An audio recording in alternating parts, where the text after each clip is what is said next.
अस्सलामुअलैकुम, आप देख रहे हैं समा, मैं हूं रमीज और मैं हूं सिद्रा मीर। बुलेटिन में खुशामदीद। सबसे पहले बात करेंगे बड़े फैसले की। वजीर आजम ने वफाकी काबीना में उगाड़ पिछाड़ का इंदिया दे दिया। यही नहीं, ब्यूरोक्रेसी को किबला दुरुस्त करने की तंबीह कर दी। टीवी एंकर से मुलाकात में इमरान खान ने कबल अज वक्त इंतखाबात का भी इशारा दे दिया। ये भी बता दिया कि अमेरिका को अफगानिस्तान में पाकिस्तान की फिर जरूरत पड़ गई। ट्रंप ने खत लिखकर मदद मांगी है। इस्लामाबाद से देखिए अब्बास शब्बीर की रिपोर्ट।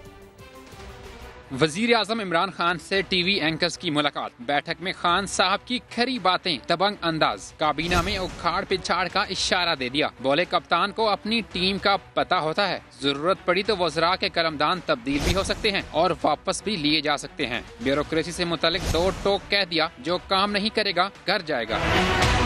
सियासी हलचल मचाने वाली ये तहलका खेज बात भी कह डाली के नए आम इंतखाबात कबल अज वक्त हो सकते हैं। अपोजिशन लीडर से मुतालिक कोई यू टर्न ना लेने का ऐलान। शहबाज शरीफ को चेयरमैन PAC हरगिज नहीं बनाएंगे।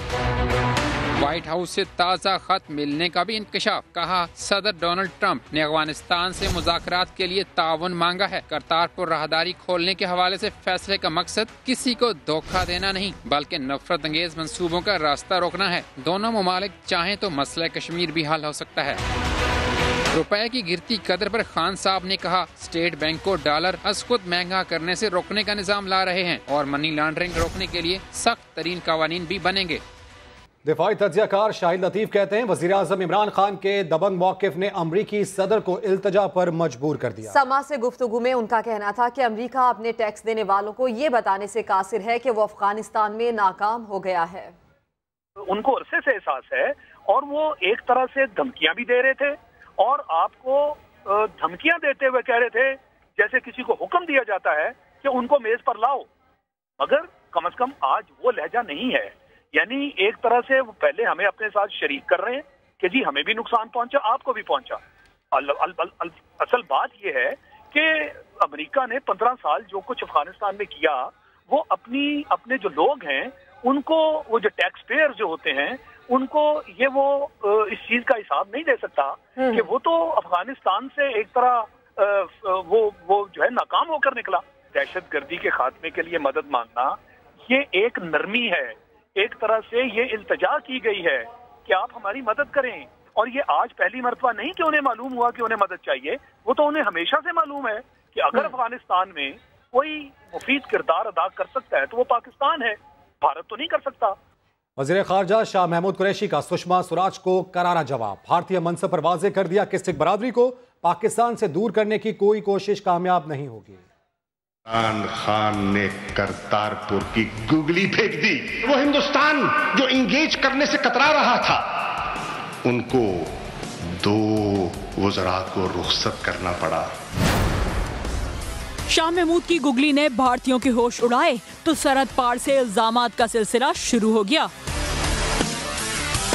शाह साहब भी चुप न रहे। वजीर खारजा ने ट्विटर पैगाम में भारतीय हुकूमत पर वाज़ेह कर दिया कि सिख बरादरी की दरीना ख्वाहिश पर करतारपुर बॉर्डर खोलने का फैसला किया गया और ये कदम नेक नियति के साथ उठाया गया।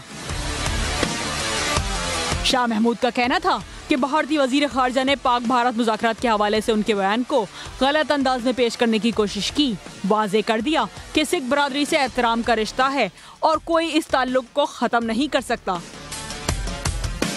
भारतीय वजीर खारजा ने इल्जाम लगाया था कि गुगली वाले बयान से शाह महमूद कुरैशी खुद बेनकाब हुए। पाकिस्तान ने साबित किया कि इस्लामाबाद को सिखों के जज्बात का एहतराम नहीं, वो सिर्फ गुगलियां फेंकते हैं। वज़ीर रेलवे शेख रशीद अहमद कहते हैं करतारपुर बॉर्डर खोलना वज़ीर आज़म और आर्मी चीफ का बड़ा कदम है। सिखों ने पाकिस्तान की बल्ले बल्ले शुरू कर दी। इस सूरत हाल से भारत परेशान है। करतारपुर इमरान खान ने और chief of army staff Bajwa साहब ने एक फॉरेन अफेयर का एक बड़ा जबरदस्त फैसला किया है। सिखों में खुशी की लहर दौड़ गई है। ननकाना साहब डेवलप कर रहे हैं। भारत में कोई शादियाने तो नहीं बजने थे, उनके तो गले में पड़ गई है। सिखों ने पाकिस्तान की बल्ले बल्ले करना शुरू कर दी है। सो उनको ये बात तो कबूल नहीं है। जट का जफा काम आ गया है। कुछ दीगर खबरों में आपको बताएं, सेल्फी लेने पर लड़के और लड़की का मुबैना कत्ल। मुकदमा दर्ज कराने पर वालिदा और मामू को धमकियां मिलने लगी। दोनों कराची छोड़कर रूपोश हो गए। मुद्दई के पेश ना होने पर पुलिस को कब्र कुशाई की इजाजत ना मिल सकी। मजीद बात करेंगे, शाहनवाज अली हमारे साथ मौजूद हैं। शाहनवाज, मामले की क्या डिटेल्स हैं? देखिए सिद्रा, गैरत के नाम पर मुबैना तौर पर लड़का लड़की के कत्ल का एक वाक़या सामने आया था। कस्बा कॉलोनी की रिहायशी है 19 साला मरीना, जबकि 21 साला जो है सलमान जो सवात का रिहायशी है, उसे सेल्फी लेने की पदाश में कत्ल कर दिया गया था।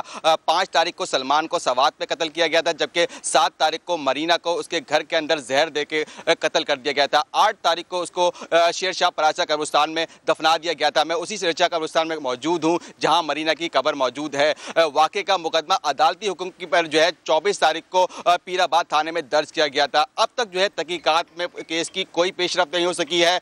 पुलिस की जानिब से जो है जज को दरख्वास्त जमा कराई गई थी कि कब्र कुशाई की इजाज़त दी जाए, लेकिन जज ने जो ये मुद्दई के आने पर मशरूत कर दी है। जबकि मुद्दई वालदा जो है इस वक्त शहर छोड़कर जा चुकी हैं, उनके साथ उनके मामू भी मौजूद हैं। मामू का जो है वीडियो बयान समा ने हासिल किया है। मामू का कहना है कि उनकी जानों को खतरा है, उनको धमकियां दी जा रही हैं, जबकि उनको पुलिस की जानिब से कहा जा रहा है कि कराची आए। और आप हमें बता रही हैं लड़की के रूपोश आने वाले मामू ने समा को अपना वीडियो बयान भी भेजा है। कत्ल की धमकियां मिलने पर आला हुकाम से मदद की अपील की है। क्या कहते हैं वो सुनवाते हैं। बहन ने इनके खिलाफ जो ना कंप्लेन भी की है, FIR कट चुका है, तो उस वजह से ये लोग अभी हमारी जान के दुश्मन बने हुए हैं। हमारी बहन को भी धमकी मिल रही है, मुझे भी धमकी मिल रही है कि हम तुम्हें जान से मार देंगे। एक इन लोगों ने जहालत वाला काम किया, दो बच्चों को कत्ल किया। जो एक बच्ची 12वीं क्लास में अब्दुल्ला कॉलेज में पढ़ रही थी और लड़का स्वात में पढ़ रहा था। एक अना के ऊपर, एक गैरत के नाम के ऊपर इन लोगों ने बच्चों को कत्ल कर दिया गया। आला हुकाम से ये दरख्वास्त है कि हमारी दारा मदद की जाए, हमारी बहन की मदद की जाए। उनके छोटे छोटे बच्चे हैं तो हमें तहफ़्फ़ुज़ दी जाए, उनके खिलाफ कार्रवाई भी हो। और इसी मामले पर बात करने के लिए हमारे साथ मौजूद है माहिर कानून हुमा जमील बाबर साहिबा। हुमा साहिबा, विटनेस प्रोटेक्शन की बातें की जाती है, लेकिन इस केस में हम देख रहे हैं कि मुद्दई को ही मुश्किलात का सामना है, धमकियां तक उसे दी जा रही है। क्या करना चाहिए इस सूरत हाल में? जी बिल्कुल, जैसा कि आपने इस केस को उठाया तो ये बहुत एक अच्छा इकदाम है समा की तरफ से। जैसा कि 2018 में एक विटनेस प्रोटेक्शन एक्ट आया है, अगर उसको देखा जाए तो कोर्ट के पास इख्तियार है कि वो किसी भी विटनेस को या मुद्दई मुकदमा को प्रोटेक्शन फराहम कर सकती है। तो ये अगर कोर्ट में मैटर जाता है या स्टेट खुद इसको नोटिस लेती है, तो जो मुतलका कोर्ट है या मजिस्ट्रेट है वो इसका नोटिस लेते हुए जो है एप्रोप्रिएट ऑर्डर जारी कर सकते हैं, और जो इनको जिसकी तरफ से थ्रेट्स आ रहे हैं उनके खिलाफ कानूनी कार्रवाई की जा सकती है। तो हुमा साहिबा, इल्जामात बहुत संगीन है, 2 लोगों के कत्ल का ये मामला। ऐसे में जो मुद्दई हैं उन्हें किस तरह के शवाहिद सामने लाना पड़ेंगे और प्रोसिक्यूशन पर क्या जिम्मेदारियां आती हैं? देखिए, प्रोसिक्यूशन को तो अपना केस अपनी लेग्स पे जो है वो स्टैंड करना पड़ता है। उनको प्रोसिक्यूशन को अपना प्रूव करना है। जैसा कि अभी इनको कब्र कुशाई की इजाज़त के बाद ही सारा मामला जो मेडिकल और सारा मामला सामने आएगा।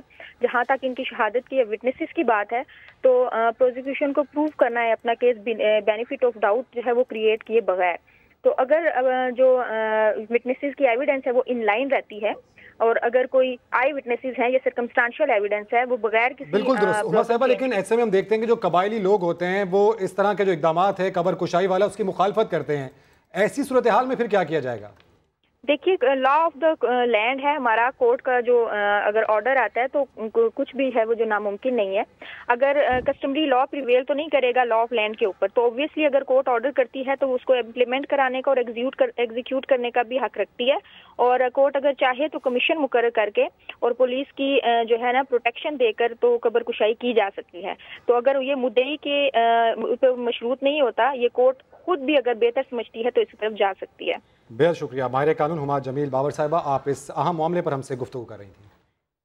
आगे बढ़ते हैं। कोहिस्तान वीडियो स्कैंडल का 6 साल बाद ड्रॉप सीन हो गया। गिरफ्तार मुलजिमान ने तीनों लड़कियों के कत्ल का एतराफ़ कर लिया। पुलिस के मुताबिक गिरफ्तार मुलजिमान उमैर खान, सफ़ीर सरफराज और साइपर ने दौरान तफ्तीश कत्ल की गई लड़कियों बाज़िगा सरीन जान और बेगम जान के कत्ल की तस्दीक कर दी। मुलजिमान ने तीनों लड़कियों को कत्ल करने के बाद लाशों को दरिया छोड़ नाले में फेंका और सुप्रीम कोर्ट के हुक्म पर मुलजिमान के खिलाफ मुकदमा दर्ज किया गया था। बात करेंगे कराची में जारी तजावुजात के खिलाफ ऑपरेशन की, जो भरपूर अंदाज में जारी है। साथ ही मुतासरीन की बहाली के ऐलानात भी किए जा रहे हैं। वज़ीर बल्दियात सिंध सईद गनी कहते हैं 3500 मुतासरीन की फौरी बहाली के लिए काम करेंगे। मोहम्मद अली हफीज की रिपोर्ट देखिए। मिशन क्लीन कराची, तजावुजात और गैर कानूनी तामीरात के खिलाफ KMC, DAMC, KDA, SBC की हल्ला बोल कार्रवाइयाँ। जायज मुतासरीन की मदद के लिए वजीर बल्दियात सईद गनी भी हरकत में आ गए। कमिश्नर ऑफिस में अहम बैठक लगी। फैसला हुआ मुतासरीन ऑपरेशन की बहाली के लिए भरपूर इकदाम किए जाएंगे। 3500 दुकानदारों को मुतबादिल देंगे। दूसरी जानिब नॉर्थ नाज़िमाबाद में गैर कानूनी शादी हाल गिरा दिया गया। शाह फैसल कॉलोनी, बल्दिया टाउन, ओल्ड सिटी एरिया और दीगर इलाकों में भी ताबड़तोड़ कार्रवाइयाँ की गयीं। तजावजात, छज्जे, चबूतरे और गैर कानूनी दुकानें मिसमार कर दी गयीं। कैमरा टीम और साथी रिपोर्टर खुर्शीद आलम के साथ मोहम्मद अली हफीज, सामा, कराची। कराची बदल रहा है। इंक्रोचमेंट ऑपरेशन से मुतासर अफराद की बहाली के लिए हुकूमत और अपोजिशन जमातें मैदान में आ गईं। अपोजिशन ने सिंध असेंबली में करारदाद जमा कराई तो वजीर बल्दियात ने पहले मरहले में 3500 दुकानदारों की मदद का ऐलान कर दिया। अली हफीज हमारे साथ मौजूद हैं, उनसे बात करेंगे। अली, क्या तफसील है? पहले और दूसरे मरहले में क्या इकदाम उठाए जाएंगे? जी बिल्कुल, मेयर कराची वसीम अख्तर ने पहले ऐलान किया था कि वो 1400 जो ताजिर हैं, जो मुतासरीन हैं ऑपरेशन के, उनको दुकानें देंगे कुरानदाजी के जरिए। इसके बाद अब बाकायदा सिंध हुकूमत की आज अहम तरीन बैठक लगी है कमिश्नर ऑफिस में। वजीर बल्दियात सिंध सईद गनी ने वाज़ेह ऐलान किया है कि 3500 दुकानदारों को जो है मुतबादिल जगह फराम की जाएगी। हुकूमत सिंध किसी के कारोबार को जो है नुकसान नहीं चाहती और अर्जेंट चाहती है कि तमाम जो कारोबारी लोग हैं उनका कारोबार जो है वो बहाल हो। हुकूमत सिंध का कहना है कि ऑपरेशन सिर्फ तजावजात के खात्मे के लिए है, किसी के रोजगार के खात्मे के लिए नहीं है। जो जो नुकसान हुआ है सबका अदाला किया जाएगा। वज़ीर आला सिंध की हिदायत पर 6 रुकनी कमेटी बनी है जिसके सरबराह वज़ीर आला सिंध है और जो तजवीज़ बल्दिया अज़्मा कराची ने भी दी है दुकानों के हवाले से, हुकूमत सिंध उसको भी जो है गौर कर रही है। मुतबादिल जगहों के लिए जो है जगह का तयन किया जा रहा है। मेयर कराची ने निशानदेही की है कि 1400 जो दुकानदार है उनको देने के लिए जो अराजी है KDA का जो पार्किंग प्लाजा है वहाँ पर सदर में मुख्तलिफ मार्केट है, वहाँ पर फौरी तौर पर दुकान दी जाए। 2 मरहलों में फैसिलिटेट किया जाएगा मुतासिरीन को। अली हफीज, आपका शुक्रिया। कराची में तजावुजात के खिलाफ सबसे बड़ा ऑपरेशन 4 किलोमीटर के इलाके में किया गया। इस इलाके में क्या खास बात है ये आपको बताते हैं। यह है कराची की मसरूफ तरीन शाहराह जहां दाएं तरफ बनी है एम्प्रेस मार्केट। 2500 दुकानों को यहां से खत्म किया गया। सदर के दूसरे इलाकों में 400 दुकानों को तोड़ा गया। रुक करें कराची की फूड स्ट्रीट कॉन्स रोड का। यहां लगे खाने पीने के 1200 स्टॉल्स, केबिन, दुकानों को बिल्डोज किया गया। जामकलात की बात की जाए, यहां फ्रेम मार्केट, 250 दुकानों और गैर कानूनी तामीरात को इस इलाके से तोड़ा गया। बात की जाए लाइट हाउस की, यहां 450 दुकानों को खत्म किया गया। ज्यादातर नाले पर ही बनी थी और बिल्कुल KMC दफ्तर के करीब भी थी। थोड़ी गार्डन से भी 450 केबिन्स और दुकानें हटाई गईं। इस 4 किलोमीटर के अतराफ में तकरीबन 5500 दुकानें, केबिन्स तोड़ दिए गए। दूसरे इलाकों में यह ऑपरेशन अब भी जारी है। ट्रैफिक जैम शहरियों की जेब पर भारी पड़ने लगा। चेयरमैन ऑयल टैंकर्स एसोसिएशन का यह कहना है कि हफ्ते को शहरियों ने 5 लाख लीटर इजाफी पेट्रोल डलवाया, जिस पर तकरीबन 5 करोड़ रुपए से जायद खर्च हुए हैं। ये कहना है चेयरमैन ऑयल टैंकर्स एसोसिएशन का और वो इस वक्त हमारे साथ मौजूद भी हैं। असलम खान न्याजी साहब, उनसे बात करते हैं। असलम खान न्याजी साहब, आपने खुद बताया कि तकरीबन 5 करोड़ रुपए से जायद खर्च हुए हैं इजाफी पेट्रोल डलवाने से, तो ये ट्रैफिक जैम एक बहुत बड़ा मसला, इससे तो फिर शहरी ही परेशान होंगे। बहुत ज़्यादा परेशान है और अगर ये पहले से रूट का तयन कर दें तो उससे भी कम हो सकता है। लेकिन लोगों की परेशानी ये है कि लोगों के जो रूटीन के काम है वो रह जाते हैं। कोई ऑफिशियल काम में जा रहा होता है तो वो उसका हर्ज हो जाता है। तो इसके लिए जो पहले से अनाउंसमेंट हो और रूट्स मुकर्रर कर दी जाए तो शायद उसमें कमी हो परेशानी में लोगों की। ठीक है असलम खान न्याजी साहब, आप ये बता भी रहे हैं जिस तरह से कि इस तरह से शहरियों को मुश्किलात का सामना रहता है, तो इस सिलसिले में अब आगे क्या किया जा सकता है? इस मसले से कैसे बाहर निकला जा सकता है? आपकी बात हुई इस मामले पर किसी से क्या? हमारी अपने टैंकर्स के हवाले से हुई है, क्योंकि हमारा जो है बड़ा एक्सप्लोसिव का होता है कि अगर उस रूट से हम गाड़ी भेजें तो कोई ख़तरा होता है ब्लास्ट का भी, तो इसलिए हम लोग तो अपने कई मालूमात करके तो फिर हम रूट चेंज करते हैं। लेकिन जो शहरियों के लिए आम शहरी है उसका तो कोई ऐसा बंदा नहीं होता कि जो जाके रूट्स का पहले से मालूम करे। तो हम अपनी गाड़ियों को गाइड कर रहे हैं, लेकिन आम शहरियों के लिए बहुत परेशानी है। वो असल काम भी उनका रह जाता है और पेट्रोल का भी इजाफी खर्चा हो जाता है। और लोगों की परेशानी बहुत ज्यादा बढ़ गई है। ठीक है, यानी कि जो आपके टैंकर्स हैं उनको आप गाइड कर देते हैं, रूट तब्दील कर लेते हैं जब ट्रैफिक जैम का मसला होता है, लेकिन शहरियों की मुश्किलात अपनी जगह हैं, उनको इस परेशानी से गुजरना पड़ता है। असलम खान न्याजी साहब, आपका शुक्रिया, आप हमारे साथ मौजूद थे। कराची में एम ए जिन्ना रोड का दूसरा ट्रैक भी ट्रैफिक के लिए बंद है। ऐसे में अतराफ की सड़कों पर ट्रैफिक जैम देखा जा रहा है। ताज़ा तरीन सूरत हाल जानेंगे समा के नुमाइंदे यासिर हुसैन से। यासिर, हफ्ते का पहला रोज है और ऐसे में बदतरीन ट्रैफिक जैम में क्या अहवाल बता रही हैं कराची की सड़कें?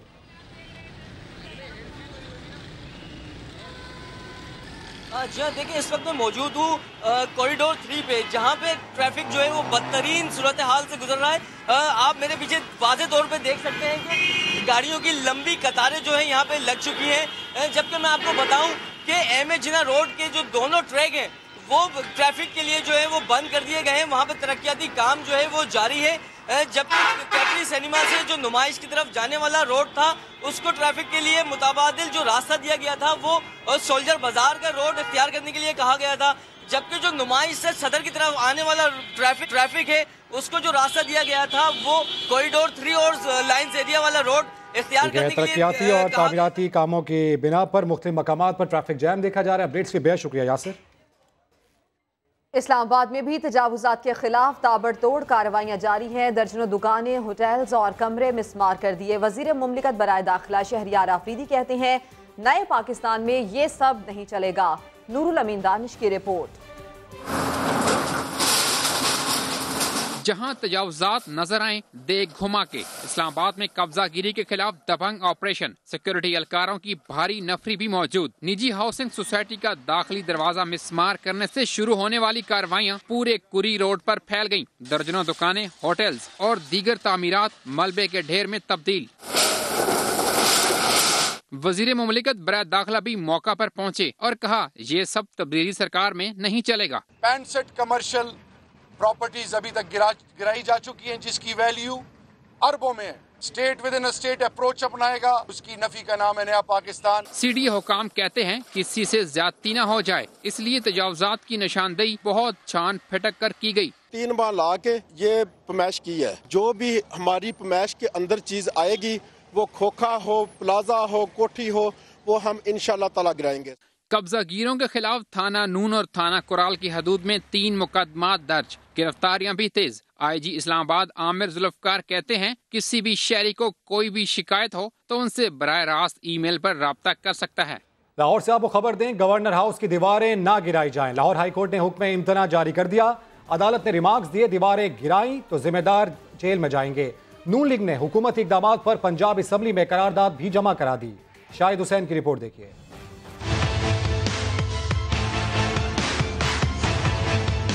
गवर्नर हाउस लाहौर तारीखी इमारत है, इसकी दीवारें नहीं गिराई जा सकती।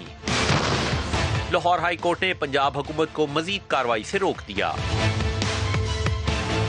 जस्टिस मामून रशीद ने शहरी एहसन नवीद की दरख्वास्त पर समाअत की। फाजिल जज ने रिमार्क्स दिए कि एक ईंट भी अपनी जगह से नहीं हिलनी चाहिए। दीवारों को गिराया गया तो जिम्मेदार जेल में होंगे।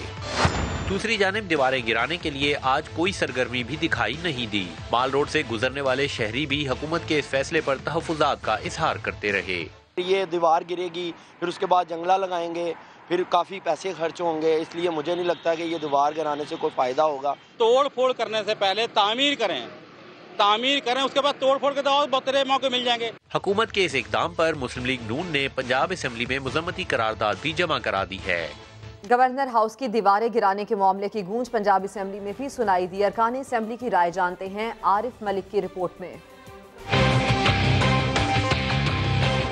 आज के दौर में कि सैकड़ों कनार पर मुश्तमिल एक गवर्नर हाउस है, उसके अंदर एक बंदा हो और उसकी दीवारें इतनी बुलंदो बाला हों कि आम आदमी वहाँ से गुजरते हुए भी खौफ खाए। पूरी दुनिया में लोग जाते हैं, खुले होते महलात, क्यों नहीं हमारे यहाँ? अवाम के और जो कुदरती मनाजर हैं उनके दरमियान जो दीवारें वो खड़ी नहीं रहनी चाहिए।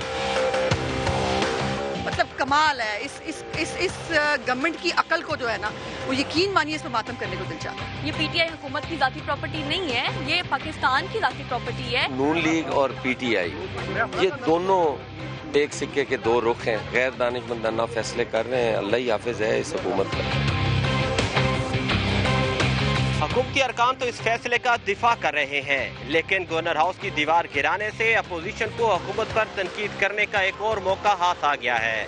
कैमरामैन नजर इकबाल के साथ आरिफ मलिक, समा, लाहौर। पंजाब के वज़ीर इत्तलात कहते हैं कि वज़ीर आज़म ने देसी अंडों की बात की तो गंडे अंडों ने चीखना चिल्लाना शुरू कर दिया। बिल गेट्स ये बात करे तो काले गोरे वाह वाह करते हैं।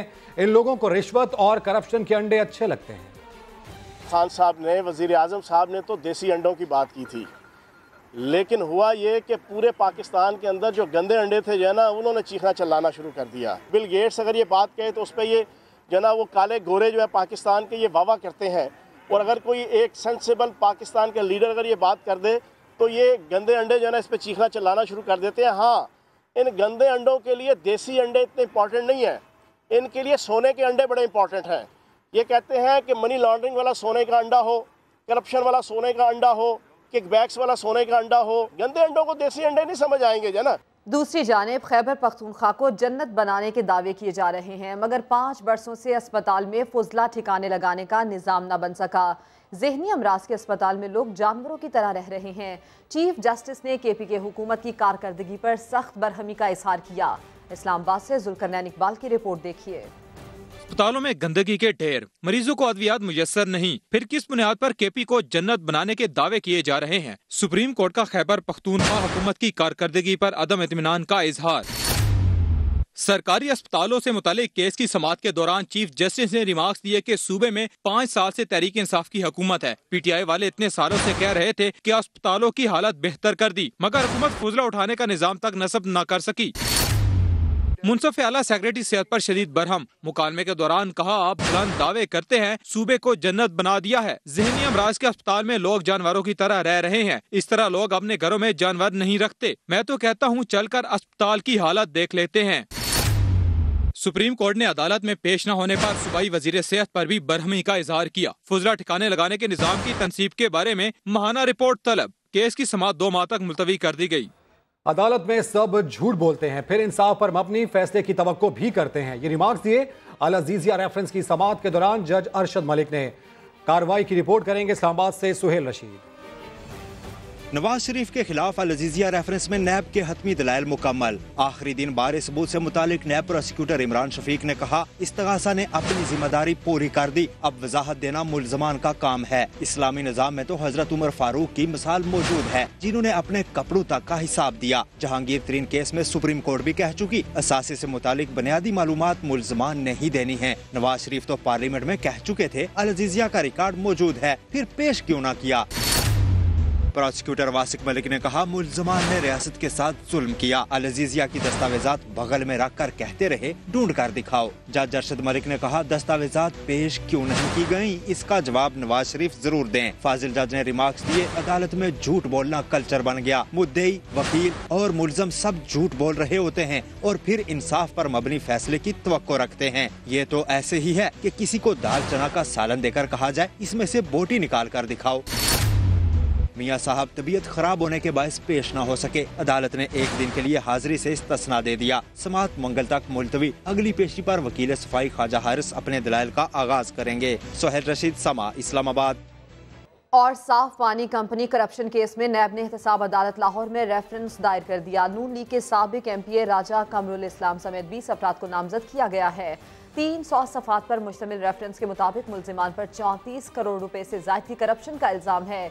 बहावलपुर रीजन में वाटर फिल्ट्रेशन प्लांट्स की तनसीब में खुर्द-बुर्द की गई। मुल्जिमान में साफ पानी कंपनी के साबिक CEO वसीम अजमल और डॉक्टर जहीरुद्दीन भी शामिल हैं। शहबाज शरीफ से उनके वकील अमजद परवेज ने नैब के दफ्तर में मुलाकात की है। अमजद परवेज का कहना है कि अदालती हुक्म के बावजूद नैब ने मेडिकल बोर्ड तश्कील नहीं दिया। इसी पर अपडेट्स हासिल करेंगे समा के नुमाइंदे रियाज अहमद से। रियाज, तो फिर क्या करने जा रही है लीगल टीम? जी बिल्कुल, शहबाज शरीफ से आज नैब के ऑफिस में जो है वो उनके वकील अमजद परवेज ने उनसे मुलाकात की है और शहबाज शरीफ की सेहत से मुतालिक उनका ये कहना था कि उन्हें खुद भी और उनके खानदान को तशवीश है। अदालती अहकामात के बावजूद नैब ने मेडिकल बोर्ड तश्कील नहीं दिया है और मेडिकल बोर्ड के तश्कील तक शहबाज शरीफ की सेहत के बारे में उनका ये कहना था कि उन्हें तशवीश रहेगी और साफ पानी में बुलाया गया और आशियाना में उन्हें गिरफ्तार किया गया। 60 रोज गुजरने के बावजूद भी अभी तक कोई करप्शन साबित नहीं हो सकी। नैब के सेटअप ऐसा है कि तन्हाई में अपने मोकल से मुलाकात नहीं कर सकते थे।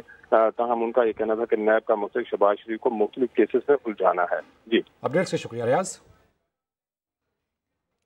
सबसे अमीर सियासी जमात कौन? इलेक्शन कमीशन ने सियासी जमातों के असासों की तफसीलात जारी कर दी।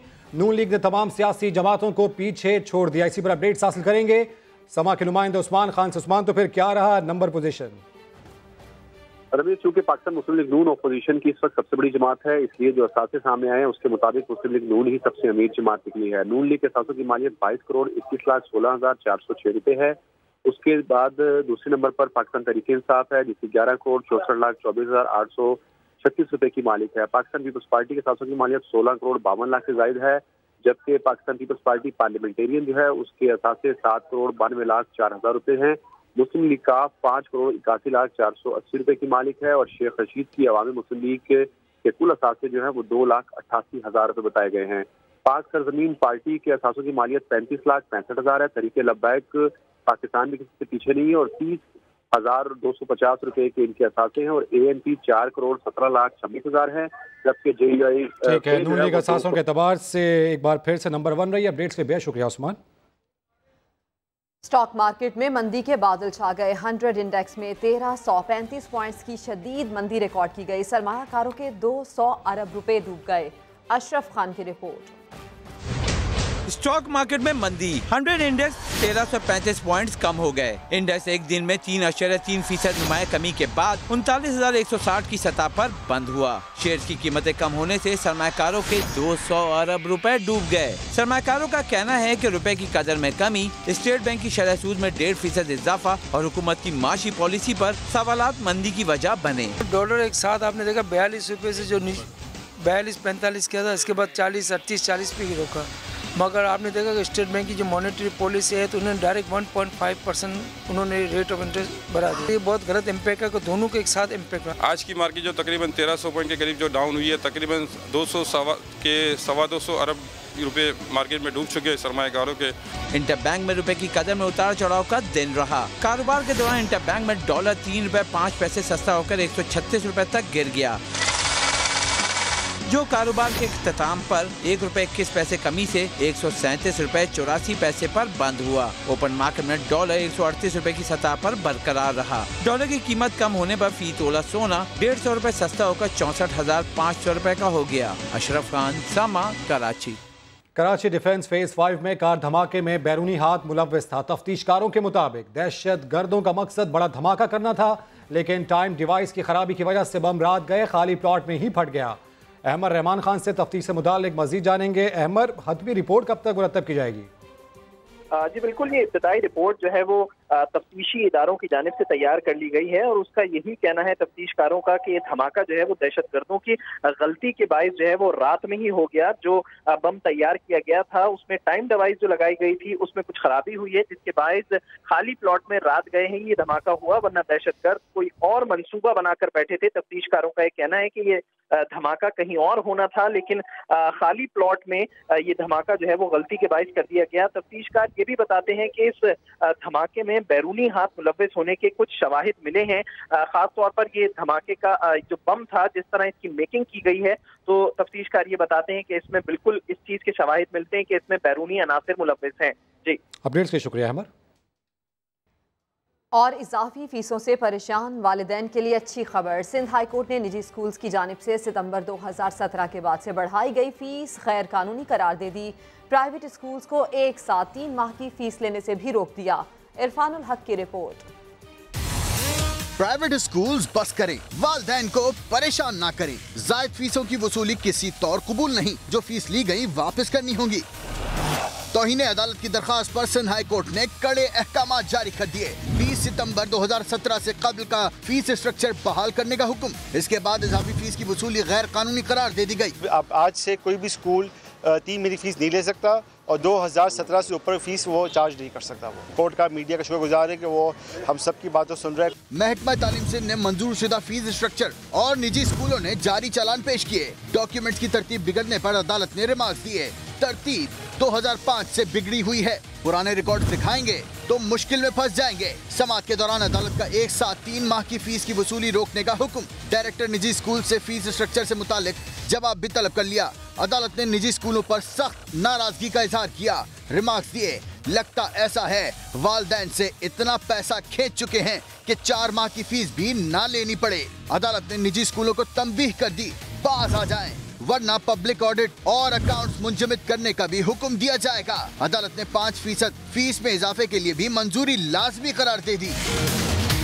सुप्रीम कोर्ट में जमा कराई गई रकूम की तफसीलात तलब करते हुए समाअत 17 दिसंबर तक मुलतवी कर दी गई।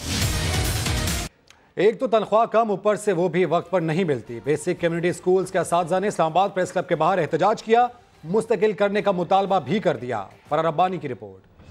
बच्चों का मुस्तकबिल संवारने वाले टीचर्स का अपना मुस्तकबिल क्या हाल भी तारीख। बेसिक कम्युनिटी स्कूल्स के असातिज़ा ने इस्लामाबाद प्रेस क्लब के बाहर धरना दे दिया।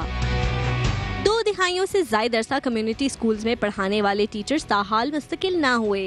1 पॉइंट एजेंडा है कि हमें रेगुलर किया जाए, क्योंकि हम 23 साल से इस स्कूल में पढ़ा रहे हैं और अक्सर जो टीचर हैं वो रीच हुए हैं, वो गवर्नमेंट की दूसरी नियुक्तियों से भी नहीं हो चुके हैं। कौम के इन मेमारों का काम तो बहुत अजीम है, लेकिन इसका सिला ना होने के बराबर। तनख्वाह इंतहाई मामूली, वो भी किस्तों में मिलने लगी। सैलरी इनको कितनी मिल रही है? सिर्फ 8000। अब अगर वो सैलरी भी टाइम से मिल जाए ना तो फिर भी एक चीज है, उसमें भी वो साल गुजर जाता है और साल में वो इंस्टॉलमेंट में देते हैं, किस्तों पे देते हैं सैलरी। हमें रेगुलाइज किया जाए और हमें पे स्ट्रक्चर दिया जाए और हमें सर्विस स्ट्रक्चर दिया जाए। ये मुतालबात माने बगैर हम कभी भी यहाँ से नहीं जाएंगे। बेसिक कम्युनिटी स्कूल्स में ये टीचर्स जिन बच्चों को गैर रवायती तरीके से तालीम देते रहे, उनका मुस्तकबिल तो संवर गया, मगर कई महीनों से तनख्वाह न मिलने के बाइस इन टीचर्स के घरों में आज भी खाने के लाले पड़े हैं। कैमरामैन फैसल मसूद यूसुफ के साथ फरार रब्बानी, समा, इस्लामाबाद। आज़म इमरान खान की ज़ेरे सदारत फाइनेंशियल एक्शन टास्क फोर्स से मुतालिक इजलास हुआ। वज़ीर खजाना असद उमर ने मनी लॉन्ड्रिंग रोकने से मुतालिक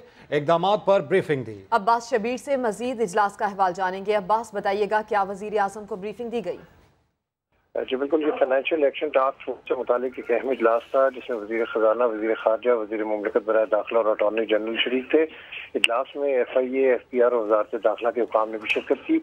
आज इस इजलास में FATF के मुतालबात पर अमली इक़दामात का जायजा लिया गया है। वज़ीर खजाना असद उमर ने मनी लॉन्ड्रिंग रोकने से मुतालिक इजलास को तफसीली तौर पर ब्रीफ किया। इसके अलावा ये भी बताया गया है कि दहशतगर्दों की फंडिंग रोकने के लिए तमाम स्टेक होल्डर्स को मुतहरिक करने का फैसला किया गया है, जबकि इंसदाद दहशतगर्दी के लिए इक़दामात को हंगामी बुनियादों पर अमली जामा पहनाने का फैसला भी किया गया है।